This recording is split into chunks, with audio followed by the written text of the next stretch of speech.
Hi guys, we're All-Taku. I'm Trickness. This is Drew. He is our special guest for today because we're talking about something special, which is Zelda Breath of the Wild. I'm still playing through it. Drew here has beaten it for quite some time, and he's putting time to collecting all that stuff. But we just want to talk about the game because I feel like there's a lot of interesting things about it that it's much more than just a standard Zelda game, and it's much more than just a standard game in general. There's a lot to go through. So without further ado, would everyone start with Drew? The thing that I've heard a lot about, and I've read a lot about, is like stability of the game, like glitches and like its frame rate drops and things like that. I haven't personally seen that. I haven't been able to actually even recreate it. I've tried to go through and recreate a lot of the glitches that I've seen people do online, and I can't figure it out. I don't know what they're doing to make that happen. And that's not to say that they're not having these problems, but it might. I don't think it's a game-wide thing. I think these are isolated incidents more than anything. To be honest, I don't think I've actually hit any stability issues. I may think there may be times I'm getting latency when I'm using the Joy-Cons, but I haven't had any game-breaking things. It's a smooth game. I totally agree. It's incredibly smooth. I'm using the Pro controller. Right. Because I really like that one, so I haven't had any problems. But even when I was using the Joy-Cons, I didn't have any issues. I didn't have any issues with control or with anything like that, other than the fact that for like the first 6 hours that I was playing, I totally didn't even realize that they had the little sled that you could make them a controller with, so I'm playing with them like this. And so I looked kind of ridiculous because I get really into games, but my arms don't go at the same place, so I almost punched my dog, and I felt really bad for that. But like the frame rate drops, that's a big one that people are saying, like there's all these frame rate drops and stuff like that. And I'm playing it on an older TV. It's a larger screen, but it's older. Right. So I'm noticing that I'm getting pretty much my 30 frames. That's about it. Like I'm getting just pretty standard stuff, and I'm not getting anything fancy. I don't have a very large refresh rate on the machine. Right. So I don't expect to see that type of stuff that some of the other people are.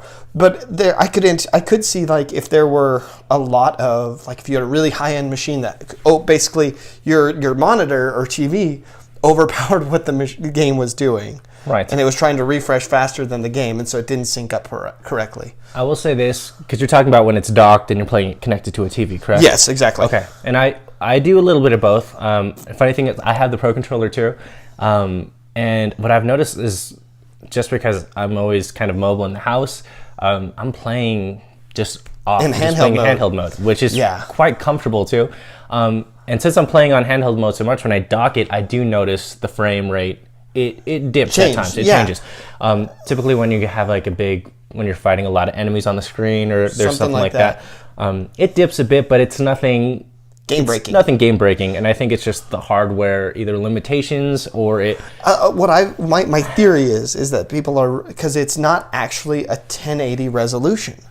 Yeah. So it's giving the same resolution as the handheld, which is slightly below, but it's also not 720. That makes sense. And so I think it's right in between. It's like 960 or something like that, which is a weird resolution to be. And so I think that transfer from the 960 resolution to the 1080 is what's causing those issues. And I think too, going back to that, it was started off as a Wii U game. Yeah, exactly. They built it for that. They built it for the Wii U, so the graphics had a limitation to begin with.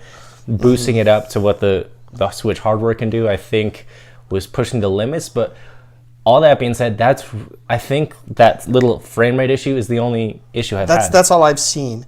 And I mean, like I said, I just haven't been able to recreate a lot of the glitches that I've seen. So I think it's people are... I don't want to say overreacting. They're showing people what they've experienced, and that's cool. I think it's a valid thing to say. Yeah, like, hey, this happened to me. If you do this, this might happen. Hey, that's valid. Cool. Thanks for the heads up. That's awesome. And I think as gamers, we need to do that more for each other, just in general. It's interesting too because I think because of how high profile it is, it's a launch title for Nintendo's new flagship system. Mm-hmm. It's gonna have that spotlight.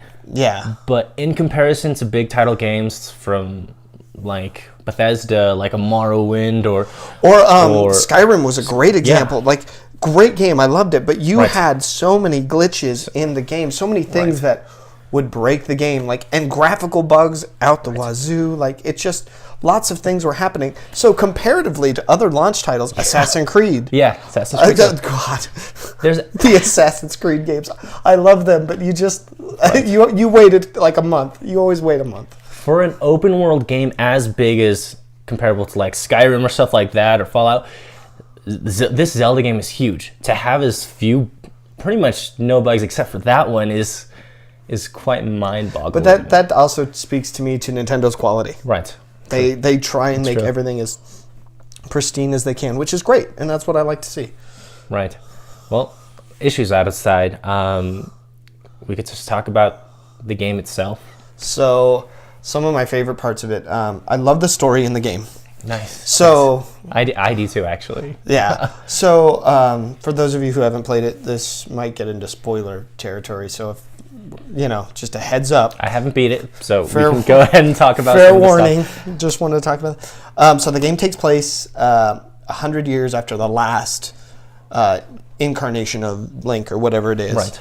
But on the timeline, if I remember correctly, it follows the Ocarina of Time world. Okay. That timeline. I don't remember for sure if that's actually true or not, but that's what I remember reading somewhere, so don't hold me to that. But what I love about this story is it stands alone.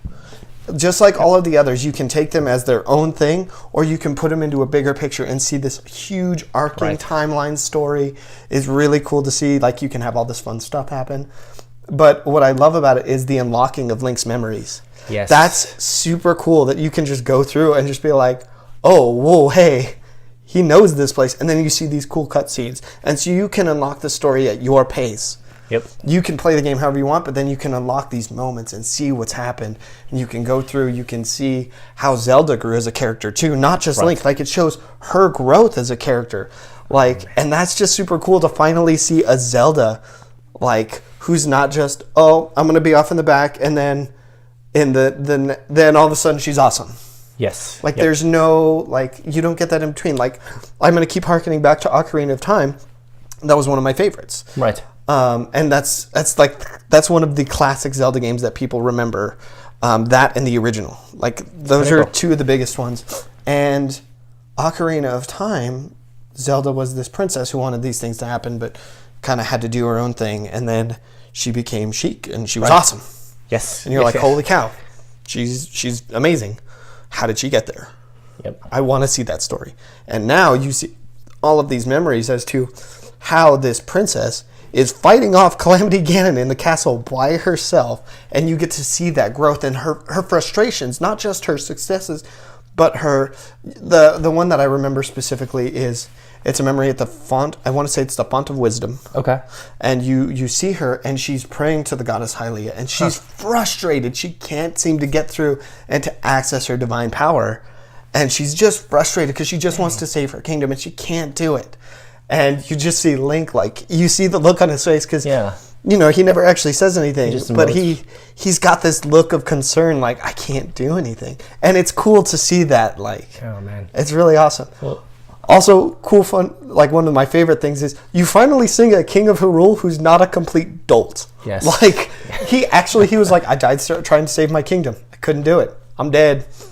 Yeah. Oh, that's why you're not going back there. You physically are dead. Got it. Okay, I can handle that. Yeah. Like, there's a lot of dead. There's a lot of dead guys in this. Yeah, lots of dead people, and you don't realize it. Like, all of the bosses in the dungeons, or the spirits, not the bosses. The spirits that you free, they're all dead, and you're like, oh god. Well, that's what I like this story is because it puts the classic Zelda tale on its head. Is that there's always been the hero, Link, saves the day, gets Princess Zelda, but this time he actually fails hundreds of years ago, and they show you how they prepared for everything like you would a normal game, but this time they failed, and now you're trying to rectify that. Like, but it's funny because it's not even a failure on Link's part. Like, that's the thing is, it's a failure on everybody who tried to do this. They prepared all these things, and they just gave these weapons to Ganon without prepping for it. That was the problem. Right. Because you actually, when you go to the Akala tech lab, Right. you actually find out how Link was injured. And he was fighting off like 20 or 30 guardians at a time. You know, the spiders that shoot the lasers at your face? He's fighting like 20 of those things. I have problems with like 2 at a time. Yeah, I'm guys, like, ugh, I don't want to deal with this. I'll just run away. I'm I'm just going to run away. I'm not dealing with this. I'm out.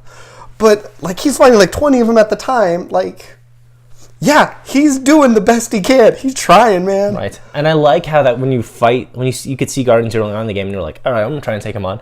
You can't. And that's the other thing. You can. Yeah. You totally can beat them. It's physically possible. I don't know of anybody with the skill to do that, but I mean, you could, because I was hitting him with bombs. I remember finding the first one. I was like, I'm just going to throw bombs at it till it dies. Cool, 5 damage. It's got 1,500 health. Yeah. All right, try it again. And then I got blown up by them. And then I gave up and moved on to other things. Right. But like that's the other thing about the story in this is that you also get to see every character that you talk to has a name. There's not just like soldier. It's like, hey, my name is blah. Like if you can talk to them, they have a name. Yeah. That's awesome. So every character in this game is so unique. Yeah. It's insane how filled this world is and how unique each of the 4 kind of cities and zones you get to. The 4 races that you meet. The 4 races that you meet, they're all so unique and they all give off a different vibe, which is very awesome. Yeah. The variety in this game is insane. And when you were talking about how you can literally go anywhere, when you're talking about the whole Zelda thing, I'm like 3 bosses in. I've only seen 1 memory, so I haven't seen anything of Zelda, and I feel like I've gotten so much done, and it's just you can enjoy the game in so many different ways, and you can find different things. Yeah, exactly. One thing that I've brought up that I haven't read anywhere or I've talked to other people that have played the game is I don't know if have you gone to the horse ferry? No, I haven't yet. Okay, and that's the thing. I'm like, there's this one ferry that looks like the other ferries. You open it up and give them money. But instead of one of the great fairies out of the 4 you find, there's this big person with like a horse mask that looks really tribal, and she talks about how she can help revive horses that have died, or if a horse dies by nefarious means or whatever, she jokingly says she'll kill you or something like that. But I just met her once, and I'm like, I haven't heard anyone talk about this because I don't know anyone who found this. I don't even know what you're talking about. I've never heard of this. It's crazy, right? Like, that sounds awesome. Like it almost like the more I talk about it and the more that no one's heard about it, I feel like I've just heard it in a dream. But it's that sounds like a very Zelda thing to have. Like just like all of a sudden, like, oh yeah, that totally makes sense that would be there. Yeah. Like it's just intense that like there's so much. His game is huge. And when he told me earlier that there was a house you could buy, I was like, I didn't know. Oh, yeah, you can buy a house. You could straight up become a homeowner and then like decorate it. You can put weapon mounts inside. You got bed, like you can get your own bed. God. You can have them plant trees, put flowers out. Like there's a quest line to help build a city. Yeah, it's like crazy. The intensity of this thing it's so massive. The story is just great.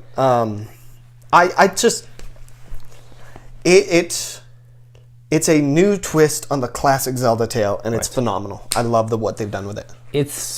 I think it's a good evolution of kind of taking hints from past games, open world games like Grand Theft Auto, Morrowind, Skyrim, all that stuff. I think Zelda took all those ideas and made it Zelda, which is very weird to say. Like I've heard it called. Some of my friends have called it Grand Theft Hyrule. Yeah, and that makes me laugh because I'm like, it's kind of what it is. Like if there's a horse, you just grab it and go, and like you can just go, and then you can save it if you want, or just let it do its own thing. You can ride the deer. That's true. You could ride the deer. That's funny. And they get really mad at you when you go to put it, like when you go to stable it. They're like, whoa, whoa, whoa. That's not a horse. Well, yeah, it's got antlers. What? You can try and ride the half lion, half horse. No, you can ride them. You can, but I don't recommend it. It's different. I tried, and it did not end up well. I still haven't killed one of those guys. They're hard. Yeah. I killed one in the first one that I ever killed was when I went to go beat Ganon after I'd gotten stuff, after I had done everything, and you fight a massive one who's like more powerful than all the others. Is it bigger than the others? I don't think the model is bigger. I think he's just harder. Okay. He's just got more health, and he's just a jerk. God. And you're in this. So I'm gonna scoot this over for just a tiny bit. So let's say that this is the zone that you're fighting in. Yeah. You would be about the size of my thumb, and he would be about that big. There's like no room to maneuver. Like you can't run out of the way. If he charges you, you're like, well, I better dodge at the right time, or I'm going into that wall behind me. Good God. Crud. And you just, like, you have to be super, super careful. I'm going to move this back. No, that's like, it's just so intense, and it's super cool. Oh God, what I was going to say. I love the voice acting. I like that there's voice acting in it. Yeah. It's like used sparingly. It's not that often. For the cutscenes. It's for the cutscenes. That's it. Yeah. And then all the other talking is just done normally. Like, but it's super cool that there is some voice acting, and it's done so well. I just love it. Everything it adds about that to part the it adds to the character of the characters, which to say like the main characters in the game. Yeah. They have these voice acted parts, and like when you get to the Zora domain, like that storyline sticks with you. Yeah. It gets much more emotional than you think it is, and exactly. It just brings a whole new dimension to Zelda. Yeah, I think it fit. Really what I like about that, like when we're talking about like the different domains, is I like how everybody, like every city that you go to that had a champion, recognizes you for a different reason. Like yes. The Rito thought you weren't very skilled. The Zora, all of the Zora are mad at you because they're like, you let Mifa die. And you're like, well, I did, but I... Yep. I didn't do anything. And they just still are mad at you until you go through and fix everything. And then the Gorons are just like, hey, little guy, yeah. The Gerudo, like what's cool is with the Gerudo, that little girl, the princess or whatever, and she's just like, hey, I'm the leader. It's cool. It's awesome. That's the one part I need to get to. That's my next thing I will work on. So it's be careful. God, sandstorms suck. That is my 2 cents on the desert. I will say this: as massive as the game is, when you get to like the boss dungeons, they're compact. They're not wide. This is actually spread. This was one of the next thing I wanted to talk about. Like for the gameplay, like when you look at the gameplay, like. These dungeons, very low combat. Yeah. Almost none at all. Mm-hmm. Like, right. I feel like I maybe killed like two creatures in each, and then the boss, and that's it. Yep. Like, and it's all just puzzles, and they're very classic Zelda puzzles. Yes. They're manipulate your environment. How do you use this new power? Yep. How do you utilize other things that you've got? Like, it's so good. It harkens back to that classic Zelda puzzle feel. Right. Like you feel like you're solving a puzzle, and it's proving that not only was Link this great swordsman, but he was this cunning man. Yeah. Who could do all of these things. And I love that Link can do all of these things. I love how the dungeons, like you said, they're compact, they're concise. They get the point across, the puzzles that you're trying to do without reiterating the same mechanics and feel like making it a grind, which quite often it just feels so natural and such good progression. Exactly. I could beat it, like if I know how to do a dungeon, I could beat it in a couple of minutes if I know how to get past it, because you know what point A and point B, but that's all you need, because the story it builds up to it. Because getting to the dungeon is way harder than the dungeon itself. Exactly. And that's the part that's most fun, in my opinion. The other thing that I really love that they added in this is the durability. A lot of people that I've talked to don't like that. Oh, well, all your stuff breaks. And I'm like, so? Yeah. This gives you just a whole new tactical thing to think about. This is one more challenge you have to overcome. And you get so much. There's so much items you can accumulate. Oh, there's so many weapons you can find. There's so many times I literally will be like, "Hey," I'll open a chest and it's like, "Use a great flame blade." And I'm like, "But I have." Crud, hang on. Yeah. And then you stop and you go through all your weapons and you're looking at everything. And you're like, well, I mean, I've got the Great Thunder Blade, so I guess I can get rid of that, but I'm not going to get rid of my Boulder Breaker because I can then mine with that. Yeah, and that's the other thing. Weapons could also be used as utility, like like your axes. Like and axes stuff. can, like if you need wood, use an axe to cut it because the sword will take you forever and you'll just destroy your good sword.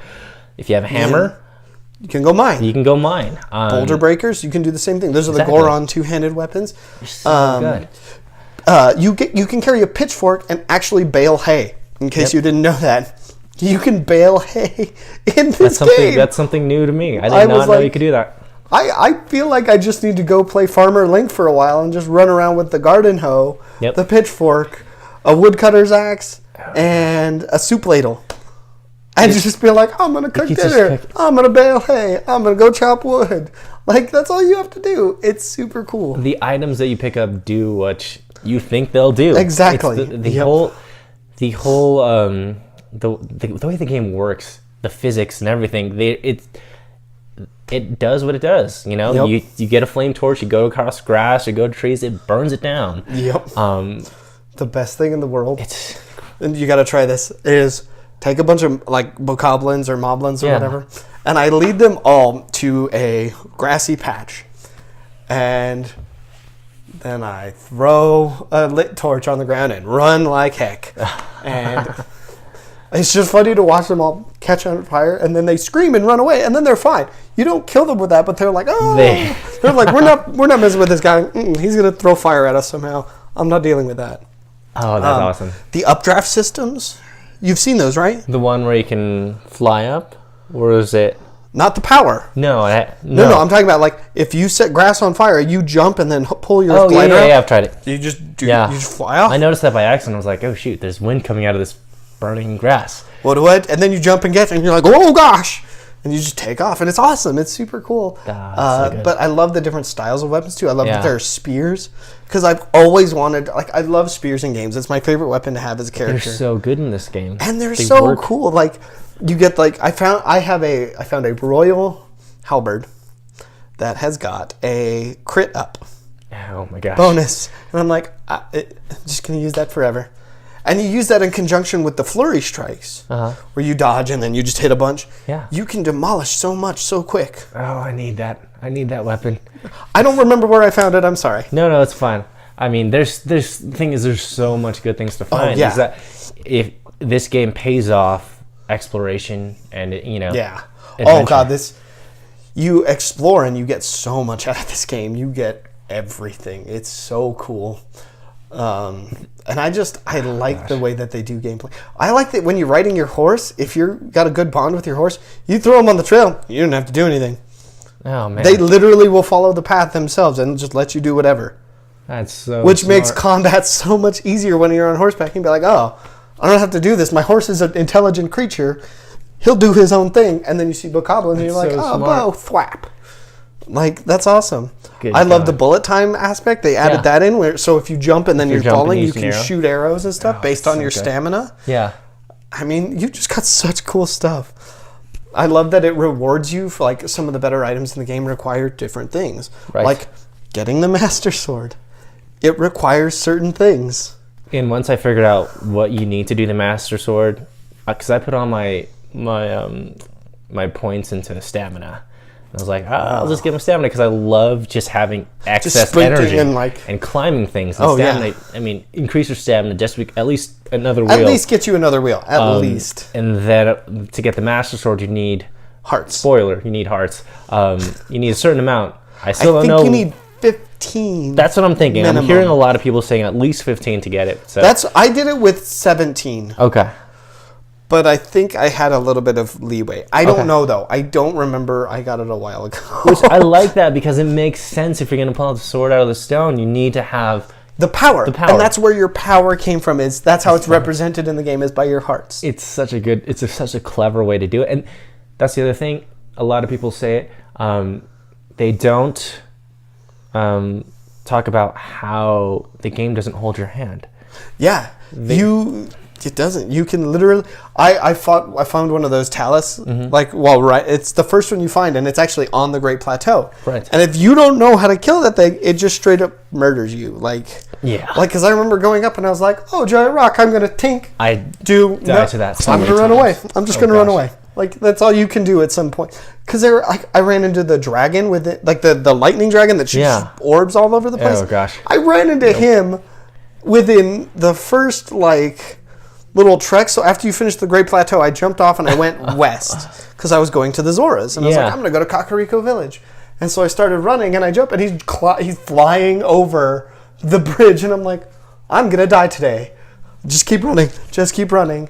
And what's super cool is like the AoE stuff that they do, like the combat. Like if you shoot a lightning arrow and you're in its area of effect, you're getting shocked. You're gonna feel it. But that's cool too, because like you can lead other enemies to hit each other. Yes. Like, and that's weird. Like you've never thought about that. It's like if you have a flame and you kind of lead them into their own fire, then they'll start burning. It's so cool. Just like all the little things that you can do. They thought of a lot of really cool stuff. And when the stuff that they didn't implement in the game, they don't even hint it. Right. And that's what I really like. They don't say, "Oh, you could try this." They're like, "No." Yeah. We don't even bring it up for that reason. And I think that's probably what makes this open world game so digestible. Because I get a little bit of anxiety when I'm playing games like Fallout, where you choose missions and you get a lot of side missions and you're kind of leaded in several directions. You're not leaded. You're not led. You're not led into any directions, which it feels so. And I feel so comfortable playing the game. Yeah. Like there's no, you don't feel over encumbered by missions. Overwhelmed. Yeah. Like you're not like, you're just like, oh, I can just go do my own thing. Cool. Yeah. But I feel like we could go for hours. And at the end of the day, you're like, oh shoot, I actually did a lot of stuff. Which is the crazy part. It's this genius design. So as far as we talked about, we talked about stability, we talked about story, we talked about gameplay. There's one other thing that I wanted to talk about, and this was, I think it's something that you'll really appreciate too, is the artwork of the game. Yes. Yep. Oh my god.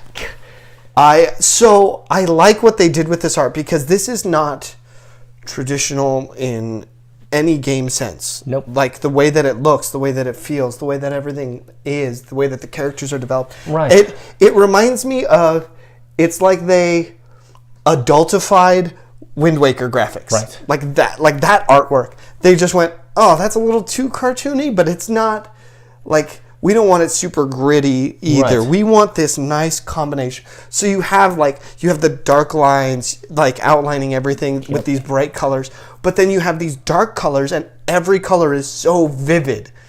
Everything about this game is just, it's vivid. That's the best way to put it.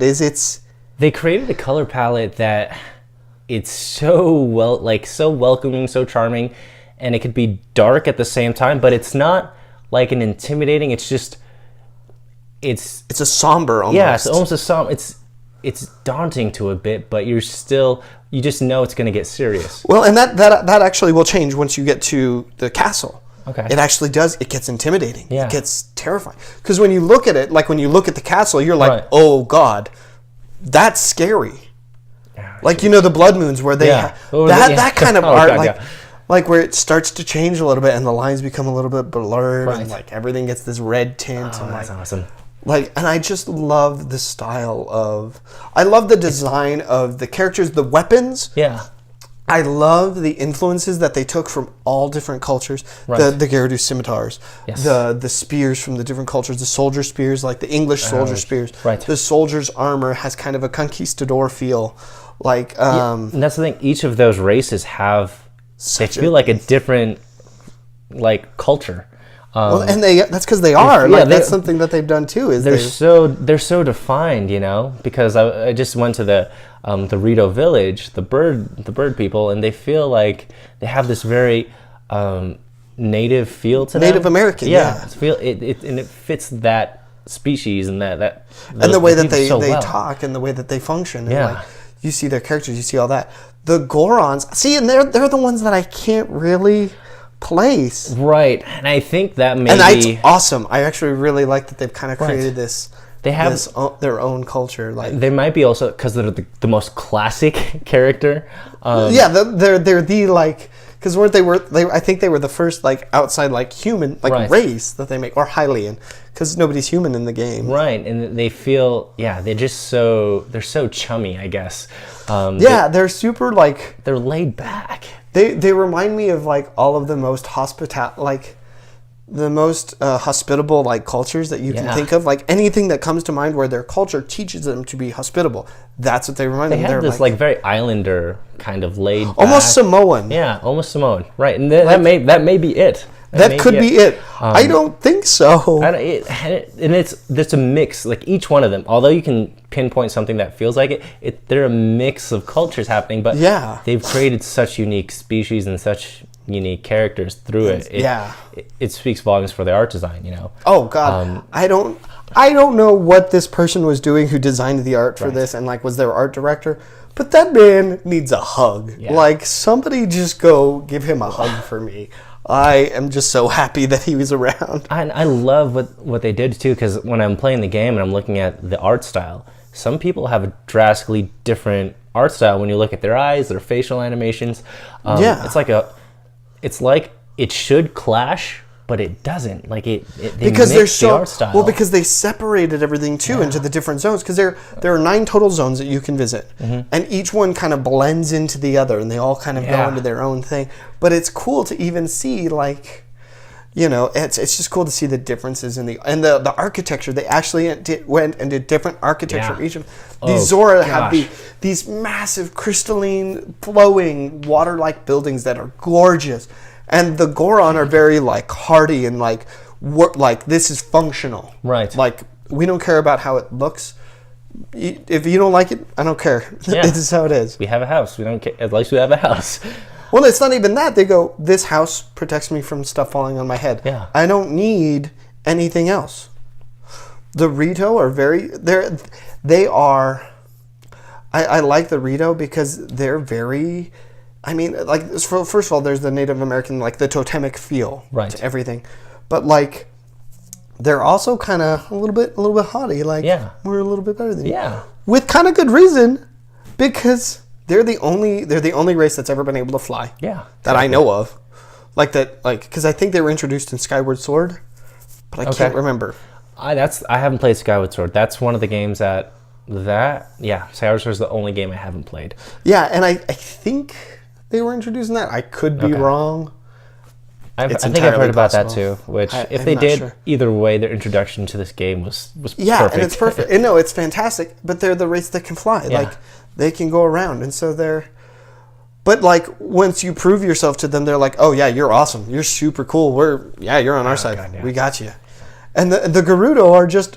They're the Gerudo from every single one. They're just like, "No, you're a dude. Get out." Yeah. But no, get out. Like I don't. You're just like okay. Sorry. You can't win that battle. Like ever, and no matter what you do, like you're just getting kicked out. Like unless you're dressed like a woman at that point. And then that's still kind of like you feel bad because you're like I don't want to sneak in. Yeah. Like I'm just here to help. Like just let me talk to your leader, please. Oh, but like. Everything about it. I love the different architectural styles. I love the artwork. I love how they took from different cultures, but they didn't, I feel like they didn't try and steal anything. Right. Like they got like real information and then they were like, well, what we want it to be like this and this is how we want this culture to feel. And that's what they're doing. They're creating these new cultures for this other world. And that's awesome. I love the art for the Deku tree in this. Oh yeah. He's super cool. The Koroks. The Koroks. They're some of my favorite characters. They're the Japanese forest spirits. Yeah. That like I can't remember what they're called, but you know what I'm talking about. I know what you're talking about. That is another thing. Like they're everywhere and they're adorable. They're cute. They're very fantastic. Cute. They just are like, "What will you tell me?" Wee. And then they don't even run away. Yeah, they just want you to do these little puzzles, but or just finally pick up a rock and they're like, "Hey!" They're so happy. Yeah. And when you get that guy who does the little dance whenever you give him the seeds, it's perfect. It's like little things like that dance, and when you cook, you hear the music and you see the food dance. It's like the game is incredibly charming. Yeah. It's incredibly charming. Cool. But yeah, I mean, other thoughts on Zelda in general? I know we've been talking about Oh it a man, lot. I mean, so I have been a Zelda fanboy since 1989. Jeez Louise. 1990, something like that. I remember I was like 4 or 5 Okay. when I got my first one because I bought my own NES, but I had to buy it used because the Super NES was like coming out soon, and so I went and got one, and I got Zelda, and I beat that, and I just loved it. I bought a Super NES when I bought it on my own just for Legend of Zelda. I bought every Nintendo system just to play Legend of Zelda. That's it. That's all I've ever bought them for. That's true love. Like there are some of them I didn't like. I played all of the ones for the handheld games. Yeah. And I didn't like those as much. A Link Between Worlds was okay. Okay. I didn't particularly enjoy it as much. Are you talking about the new one? That's the 3DS one. The 3DS one, yeah. Yeah. The Minish Cap was okay. Link's Awakening was my favorite handheld game. Yeah. And I mean, some of them were good. Four Swords Adventure was kind of a neat concept where you have 4 links and you play multi. And that was fun. That was kind of a cool idea. I wish they had done more with that. Yeah. But like, I didn't particularly enjoy Wind Waker. Okay. I beat that. I just didn't enjoy it as much. Okay. It was still cool. It was still kind of like, to be honest, that's probably my favorite Zelda game. Wind Waker? The thing is with Wind Waker is because it opened up a world when I was playing it on the GameCube that you could just swim around. Like, it felt more open than any other Zelda game because you can go on a pirate ship, you can raid this person, you can do that. I think a lot of the cues of the open feel of Wind Waker could be seen in Breath of the Wild, because I think other Zelda games felt a bit more linear. Linear. Because it's like Twilight Princess. Other than that, you don't get that sense of freedom like you did in Wind Waker. Okay. But see, I never felt that freedom in Wind Waker. Yeah. It just I never got that feel.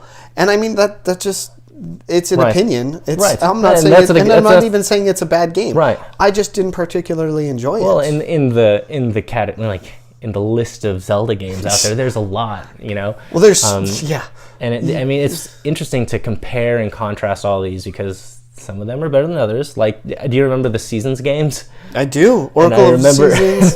That was like, let's try and do what Pokemon did for a bit, and have 2 versions. But that was an interesting game. I played that one and I got like 3/4 of the way through it, and then I was like, oh, okay. I'm not doing this. This is dumb. Well, it's like I remember I liked it when I played, but I don't you don't remember it. Like some of those games. Well, and that's the thing is like they're not memorable. Right. So Ocarina of Time was, and this is why I keep going back to this because it was I remember I was not one of those popular kids in school, but I just remember that game like getting me through a lot of hard times. And my dad actually recognized that, and he bought me the gold version for Christmas. Like, he hunted it down. Like, I mean, like, hunted it down. I remember that. Like, it's the gold cartridge. The gold cartridge. Woo, and he was like, he got me that one, and then it was a year and a half later when Majora's Mask came out. He got me that one too, and that one he bought like in the box. But the other one, he had to find a guy on the internet, and this is back like 98, 99 or late 90s, late 90s, late 90s, like 98, 99. He went online and found somebody and met them and paid for it cash. Oh, good God. He paid $110 for it, and I was like, "You did not have to do that." And he was like, "No, I did. It's like, this is what makes you happy. This is what you're doing. This is what's keeping you out of trouble. It's." You know, you're doing your homework. And he was like, "Oh yeah, you're doing your homework more." Like, I was acing classes, I was doing all this stuff. It was awesome. It was super cool. That's a cool story. Dude, it was thank awesome. you for sharing that. Yeah, no, that was awesome, man. It's reasons like that why I think, you know, Zelda means a lot to us. So it's like it's a game for sure, but I'm so glad that Breath of the Wild has become so, I don't know. It's incredibly good, deservedly so. Oh yeah, It's honestly in my top favorite game. It's in my top 3 favorite games of all time right now. To be honest, I bought Mass Effect Andromeda. Mass Effect's one of my favorite games, and I'm still playing Zelda. I just got Ghost Recon Wildlands. Yeah. And I play like 45 minutes of that, and I'm like, oh, this isn't as fun as Zelda. And then I go back to Zelda, and like I do endgame content for WoW. Yeah. And even then, I'm like, do my stuff. Go back to Zelda. It draws you in, and you just It's just so can't help it. inviting. Yeah. Like you can just. I spent 2.5 hours the other day cooking. God, it's a pleasant world. Yeah. Charming, and that's what makes the game so unique. Not a lot of games can do that. They can't. It's awesome. But I mean, other than that, I think we both agree Zelda's a great game. I think everybody who gets the chance to play it should. Yeah. If you're ever at a friend's house and they're like, "Hey, do you want to play Zelda?" Be like, "Yeah, what's wrong with you?" And then, and what's cool is like I have spent my brother started playing it 6 hours. He's played it. I've just watched. Nice, because it's just fun to watch too. Yeah. And it's one of those games where, like, what are you going to do? Like, you want to know how someone's going to do something. Exactly. You could do it so many different fun. ways. But going back to Zelda and the fact it's a launch title, if anyone's wondering, like, oh, is Nintendo Switch worth it? It's probably worth it for just this game. I think the Nintendo Switch is worth it. Honestly, like, I'm excited for some of the other titles, too. The Super Mario series, like, great platformer. And I love the fact that I can handheld it anytime I want. I can just... It's a weird thing where you're like, why would you do that? But it makes sense. Yeah. It makes sense. So, I mean, God, Zelda, what a good game. We could go on for hours. We could talk about this for hours. Oh, but, God. I mean, to summarize it all, Drew, thank you. Yeah, of course. I'm glad to be here. I'm glad we could talk about Zelda because I wanted to talk about it. Like, I know, I've been like, yeah, I've been sitting for like, since we've been planning to do this, I'm like, get to talk about Zelda. We just get excited. It leaves an impression. We're probably going to still be talking about it because we're probably still going to find more things because you're not done. I'm nowhere near done. I'm still working on it. But yeah, Drew, thank you for coming on the show. Yeah, guys. No problem. Glad to be here. We're glad that you stuck around watching us talk about what a great game Zelda is. But yeah, we'll see you guys next time on the next All-Taku video.